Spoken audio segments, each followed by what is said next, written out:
Well, hello, y'all.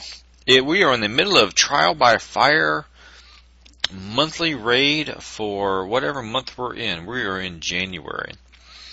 So how is it going? Well, I am 27,801st in the lead. For my sector, it's probably not a whole lot better. About 107. So, first of all, the SCXs, they're doing great.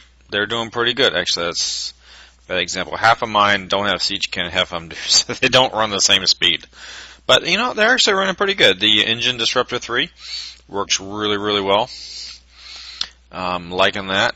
I was basically doing the B series. The A series I can do with this fleet and never take a hit. I mean, not A. Sorry. C. The low one. The C one. I can do the whole series and never take a hit. So these could technically be off forever, and they'll always look like this. So I was doing the Bs, and the Bs actually, I do pretty good. I don't take a lot of damage until I get to the 44 and 45, and that's because I will, for the Enforcer, that's that mid-size ship, I will retreat and then send the subs. Well, the orange hue sub is fine. It doesn't have any sonar, torpedoes, anything like that. It's pretty easy to kill. So the 42, 43, that's a decent number of points for like no damage or very, very little damage. It's the 44 and 45 that both have the Aquamarine Enforcers. And those have sonar with torpedoes and some pretty short minimum range mortars, which will catch you underwater too. So those two will cause a bit of damage. That being said, the damage from both of those combined is about an entire Spectres fleet for me. I was reading on the forum some other people saying they're taking a lot less damage from them.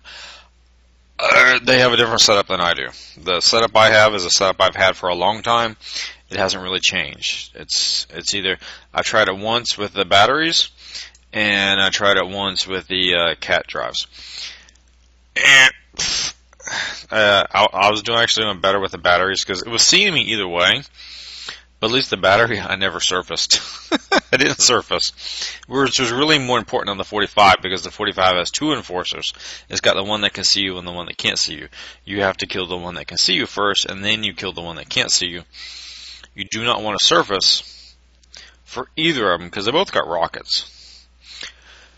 So, I would do okay, except here's my problem. This is the issue. I don't care. This gun sounds interesting. It's better than a Halo. It's better than a Halo by a couple reasons. And you combine all the reasons together, and you know what? Honestly, if Halo is all you got, and your base gets broken, get it. It is better than a Halo. It has longer range than a Halo. It has more damage than a Halo. And it has the whole, if I hit you and you die, and you will explode, which causes more damage to the ships, that are all clustered together. So, the comparison to Halo, this is better. It has the same reload time. That's about it. Everything else is a little bit better. Either Splash or Spread, I don't remember which one. One of those two is the same. But everything else is a little bit better with the Halo. And then when you combine it all together, it's better. It is. It really is. Here's my problem. There's only one ship that can consistently break my base, and that's a Hellstrike. A Brimstone missile is not going to do anything to a Hellstrike. A Hellstrike is a blitz fleet. It doesn't stop. Halos, Victory mortars, the lobbing kind of guns, Brimstone missiles now, not going to help me. If you're not helping me against the Hellstrike, I don't have a lot of interest in you right now. I can keep MCXs and DNXs out of my base. And Threshers and, everything except for Hellstrikes. I can pretty much keep you out of my base. Most of the time. Every once in a while, you get this really badass guy that knows how to really, really run stuff. The Vindictor, well, I have SCXs, and I'm really happy with them. And no, I'm good. I don't need this ship. I will never build this ship. If you have Rays, you're kind of at that point where it's kind of a toss-up. Yeah, an R5 Stingray is better than this. An R5 Vindictor, which we have no idea what that will be, that might be better than a Stingray. We don't know yet, but it could be months. It could be 6 months before this shows up in the retrofit lab. So you don't know. But I'm happy with what I got. I'm happy with the ships the SCXs. I'm happy with what I'm getting from those. So I have no interest in this one. I already had everything from Tier 1. I already have most stuff from Tier 2. The only stuff I don't have from Tier 2 is stuff I'll never use in Tier 2. These kind of level 1 and level 2 armors. Nobody uses those. Nobody uses those. I have no idea who would use these things. This armor, no. There is no point in anybody ever using a DU, 2U, a D, say that right? A D3U. The only one you'd ever use is a D4U. That's the only one you'd ever use. Because it's goofy. It's a goofy kind of armor that only makes sense when you have a lot of armor slots, like a Goliath or a Juggernaut or something like that. Anybody else, it's much better to do a mixture of like a D4M, a D4C, or a D4X. Do a mixture of those, because you get 10 percentage points for each of these. So if you have 3 armor slots, you could do 10, 10, 10 versus 4, 4, 4. Okay, that logic doesn't come out right because that actually might make sense. But do the multiplication and stuff like that, I think you end up roughly the same. Like I said, the more armor slots you have, the more that this one starts to make more sense. But if you're a lower number of armor slots, it's whatever. No, you're probably not going to go down that road. The Phalanx Mixel, it's the same thing as a Hailstorm C in the fact that it's a little on the heavy side for what it's trying to do. You're giving up a lot of weight to not get as much benefit as the one right below it. The Hailstorms and the Phalanx, really people are kind of going on the same road. The mid-tier one, the B, the number 2, that's what people are really gravitating towards. So I don't use a half Hailstorm C now. I didn't have it for a long, long time. But I don't use it. I don't. It's too heavy. The same with this one. The Blitz, no. That is now like the worst. The Blitz drones are the worst drones to have. Which I don't know. I don't actually agree with that. I think the missile ones are actually worse. Because the missile ones, the drones they won't always leave your base. Sometimes they'll stay in the base, which allows like mortar fleets to like hammer them, and then splash kill or spread kill stuff that you didn't plan on getting a hit. So one thing that actually did capture my attention for a minute was the Maelstrom rockets. But here's the thing: I don't have Threshers, I don't have Hellstrikes. I do have the little baby ship that they introduced not too long ago. I never built one. It only interests me for a minute because I think this is the first time we've seen this, except for when it first came out, right? And remember when it first came out, it was like the middle of the raid. They were like, "Oh, by the way, I know you don't like rocket ships." This was when the Thresher first came out, if you remember this or not. But the middle of the raid, they were like, "Yeah, okay, here's the video." we really want you to try rocket ships out. So if you win the Thresher, you're going to get this too. And I didn't tell you until halfway through the raid. I don't think that would have changed my thoughts on rockets at that point. But so there's nothing in the event. I did pick up this one. I didn't have this one. I didn't have the CX3. I don't see using it per se. But you never know. You never know. So I got 342 left, and we'll probably burn it on one of these two, because I'll get enough points to finish off one of these two. I guess from what I was talking about, it will beat this one, but I have no intention of using it. But you know how stuff is. So that's pretty much my raid right now. Okay. Here's an idea though. Actually, no. Here's a thought. I was talking with some people, and so the Seawolves, the instant repair thud fleets, they're still as viable as they were before. You know, honestly, the sea level offers a little more damage, I think, than it did before, but not a lot. Not a lot. It's still a sea is still a really reasonable process to go down. If you're looking for one prize and you're willing to grind it out, instant repair thuds can get you there. I truly believe that it's still there. I think, you know,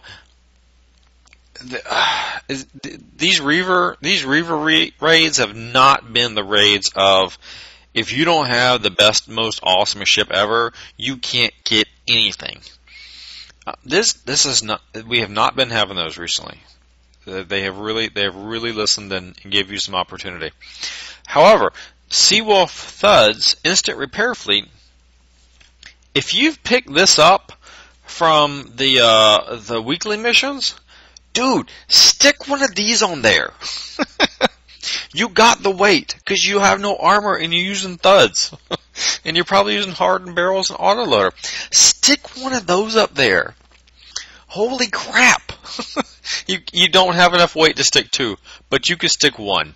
And a Reaver Chain Gun 3 that's a mess and a half. It has a decent range. It's not as long as thuds, so the thuds are going to fire first, probably fire like a second round, and then by the third round, the Reaver chains are going to start firing off against these Reavers as they're coming in closer to you. I don't know. I'm just saying, think about it. 5 of these, you know, shooting at some stuff, instant repair.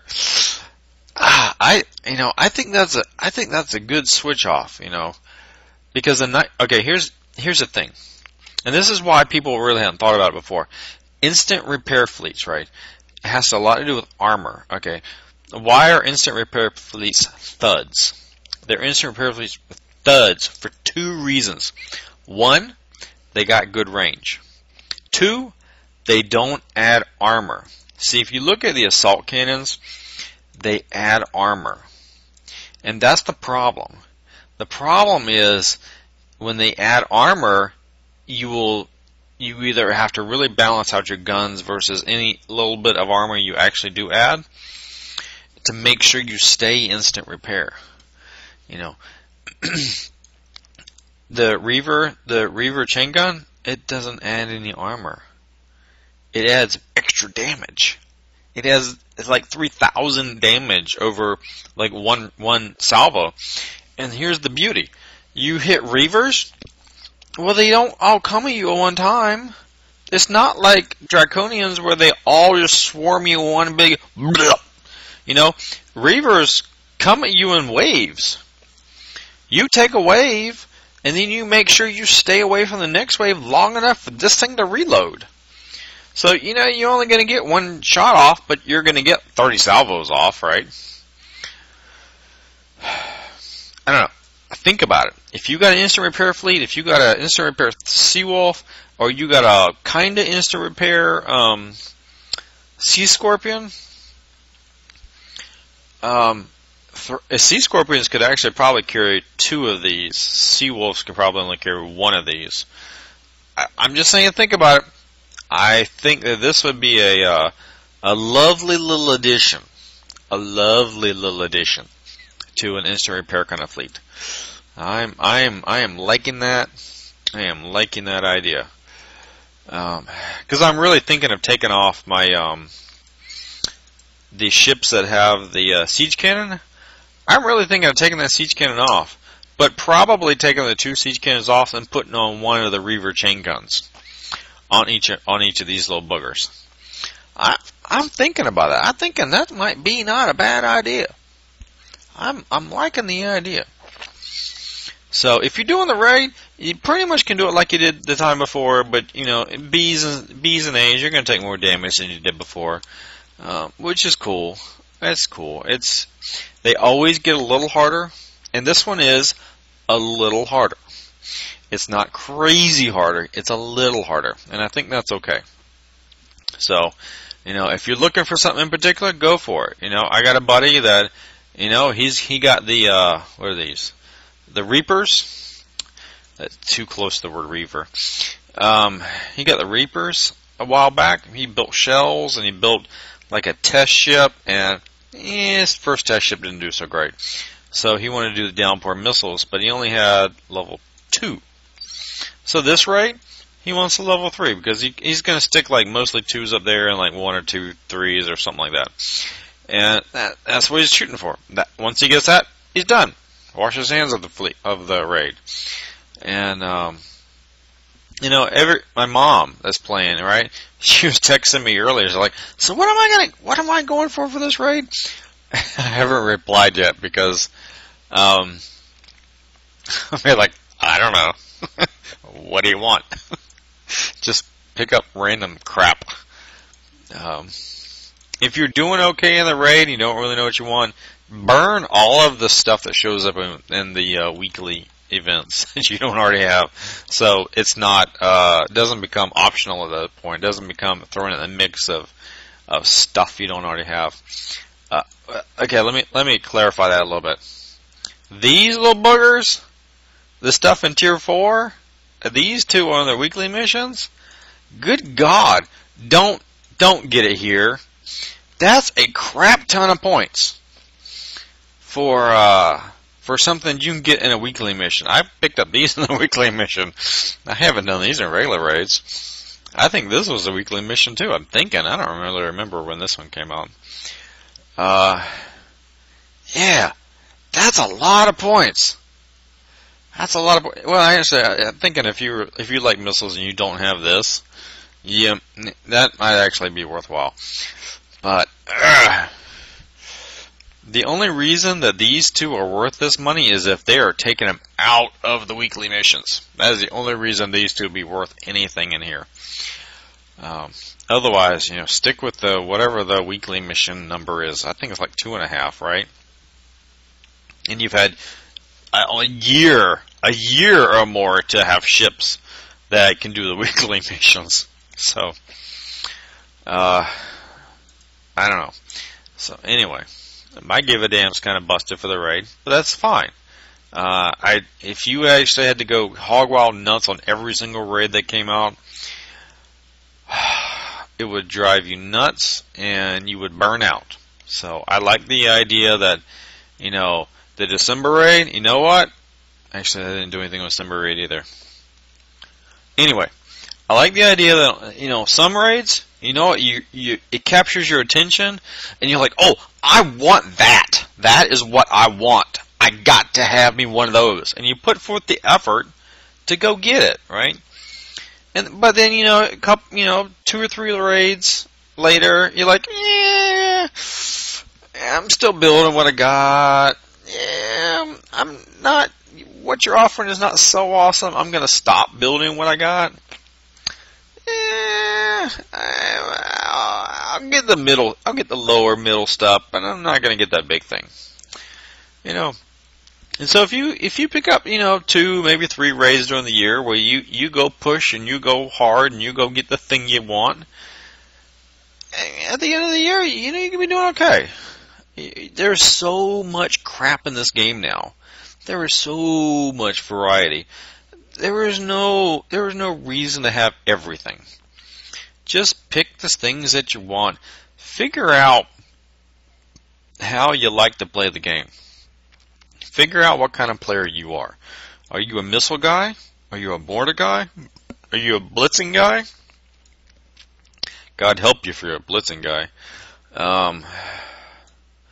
I'm more of a missile kind of guy. A little bit of mortar. I gave up on blitzing long. Okay, let me show you when I gave up on blitzing. Ooh, I finished these refitting. They're kind of fast. They're kind of neat. R5 will be coming out pretty soon. My R5 is it's not there. It's here. My R5.